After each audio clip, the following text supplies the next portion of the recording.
बहुत बहुत धन्यवाद उपाध्यक्षा जी।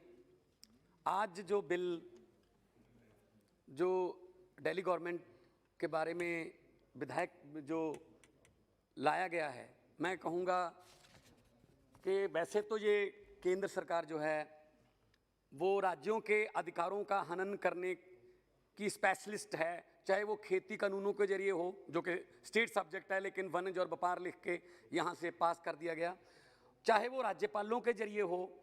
मैं अध्यक्ष जी थोड़ा मुझे समय दे दीजिएगा क्योंकि मैं आम आदमी पार्टी को बिलोंग करता हूं और हमारी सरकार को शक्तिहीन करने का ये बिल है। मैं सबका बहुत धन्यवाद करता हूं जिन्होंने इस बिल को जो है विरोध किया है, क्योंकि कल बारी किसी की भी आ सकती है।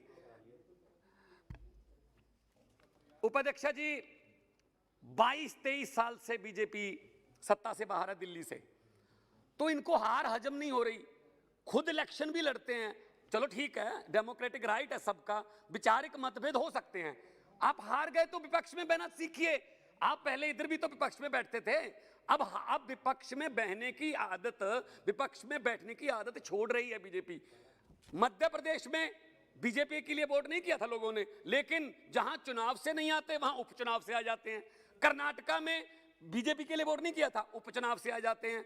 तो अभी जब संवैधानिक पीठ जो सुप्रीम कोर्ट की उसने फैसला दिया 2018 में कि 3 विषयों को छोड़कर बाकी सब दिल्ली की चुनी हुई सरकार चलाएगी, तो ये लाट साहब का डंडा क्यों लाया जा रहा है यहाँ? आपको पता है मैडम, जिस घर में एलजी रहते हैं, अंग्रेजों के जमाने में वहां वायसराय रहते थे, शायद उसी वायसराय की आत्मा जो है आप उसके जरिए दिल्ली को चलाना चाहते हैं। फिर इलेक्शन करवाने का फायदा क्या हुआ?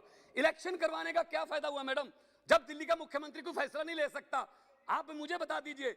और उस आदमी को जो मेगासेस से अवार्ड विनर है उसको पता नहीं नार्किस्ट नाली का कीड़ा पता नहीं ये वो ऐसा आदमी है जिसने कहा कि मेरा 5 साल का काम देख लो। दिल्ली की जनता को कहा अगर काम अच्छे लगते हैं तो वोट कर देना, वरना नहीं।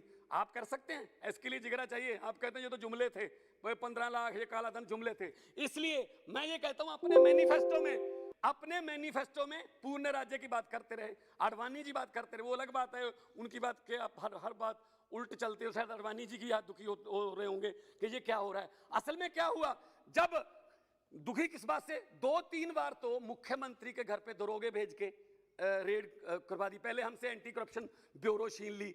अब क्या दिक्कत है भाई, आपको क्यों विपक्ष में बैठने से दिक्कत क्या है? आपकी 8 सीटें हैं, 8 एमएलए हैं, वहां रखें। आपने यहाँ पे बिट्टू जी बैठे हैं, आपने यहाँ पे कांग्रेस को जो एलओपी का दर्जा नहीं दिया, लेकिन हमने जब आपके 3 थे ना उसको भी एलओपी बनाने का दर्जा दिया था कि लोकतंत्र है, भले ही 3 है, हालांकि परसेंटेज के मुताबिक वो बहुत कम थे। तो मैं ये कहना चाहूँगा, जब हमने स्टेडियम नहीं दिए किसानों को, वहाँ पे आप जेल बनाने के लिए स्टेडियम मांगे थे, तब से हमारे मुख्यमंत्री पर और हमारी सरकार से नाराज चल रहे हैं। जनाब कौन चलाता है सरकार ये तो सबको पता है। तो आप मुझे ये बता दीजिए, मेरे सामने बैठे हैं साक्षी महाराज जी, इनका बयान पिछले कुछ दिन पहले का कि अब देश में चुनाव ही नहीं होने चाहिए। कल यही भी बिल ले आओगे कि देश में चुनाव नहीं होंगे, पुतिन की तरह 2036 तक मोदी रहेगा।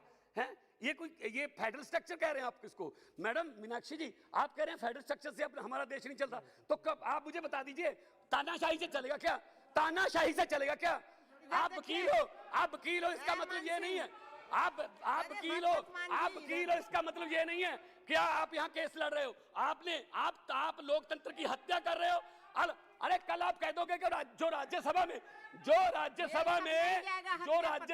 राज्यसभा में चुने हुए दिल्ली के 3 सांसद हैं, वो किसी वोटिंग में भी नहीं हिस्सा ले सकते, वो किसी डिबेट में नहीं आ सकते, क्योंकि वो तो उन एमएलए ने चुने हैं जिनके पास शक्ति नहीं है। ये किस तरफ लेके जा रहे हैं देश को आप? थोड़ा बहुत तो ख्याल कीजिए। मैं यही कहना चाहता हूं मैडम, मैं ये कहना चाहता हूं, दिल्ली देश का दिल है। दिल्ली के स्कूलों की बात, दिल्ली के अस्पतालों की, 73% दिल्ली को बिजली 0 बिल आता है, और दिल्ली के जहां 70 सालों तक पानी नहीं पहुंचा वहां तक पानी पहुंचा दिया। और दिल्ली के, आप मुझे बता दीजिए, प्रधानमंत्री जिस ट्रंप के लिए वहां पे प्रचार करके आए थे, उसकी पत्नी क्या एमसीडी के स्कूल देखने आई थी? स्कूल दिखाया केजरीवाल का, और केजरीवाल को बैन कर दिया, वहां नहीं आ सकते। दिल्ली के अस्पतालों में इलाज फ्री है। दिल्ली में एक जज का बेटा, एक रिक्शे वाले का बेटा और एक डिप्टी कमिश्नर का बेटा एक ही बेंच पर पढ़ रहे हैं क्योंकि केजरीवाल ने, मनीष सिसोदिया ने ये शिक्षा जो है प्रणाली, मैडम 1 मिनट तो दे दीजिए, जितनी देर मीनाक्षी जी घंटी के बाद बोली थी वो तो दे दीजिए। इनको क्या हो रहा है? आप दिल्ली को तानाशाही तरीके से लाट साहब के डंडे से चलाना चाहते हो। बिल्कुल गैर संवैधानिक है, बिल्कुल संविधान की हत्या है, ये लोकतंत्र की हत्या है और इस बिल को तुरंत वापस लेना चाहिए ताकि आप अगली बार तुम जीतिए ना भाई, अगली बार तुम जीतिए ना। पहली बार हुआ है मैडम, लास्ट में पहली बार हुआ है देश की हिस्ट्री में कि 90% से ज्यादा बहुमत लेके कोई सरकार आई है। आप आप हार को बर्दाश्त नहीं कर सकते। हारना सीखिए वरना इतनी बड़ी हार आप झेल नहीं पाओगे फ्यूचर में। इतना क्यों चिल्लाते हो? वही बात अच्छे से बोलो। लग रहा है कि लाठी मार कर रहे हो और उससे नहीं बोला जाता है ना। मीनाक्षी जी कुछ कह रहे हैं। हाँ, मीनाक्षी जी, हाँ बोलिए। अध्यक्ष जी, अभी मेरे साथी सांसद ने कहा एक ही स्कूल के बेंच पर एक डिप्टी कमिश्नर का बच्चा, एक जज का बच्चा और एक रिक्शा वाले का बच्चा बैठे हैं। मैं उन बच्चों की, उनके माता पिता की जानकारी इनसे प्राप्त करना चाहती हूँ। मुझे वो डिटेल दें और स्कूल का नाम बताएं। हाँ, क्योंकि हो गया। ठीक, बहुत अच्छा। माननीय सांसद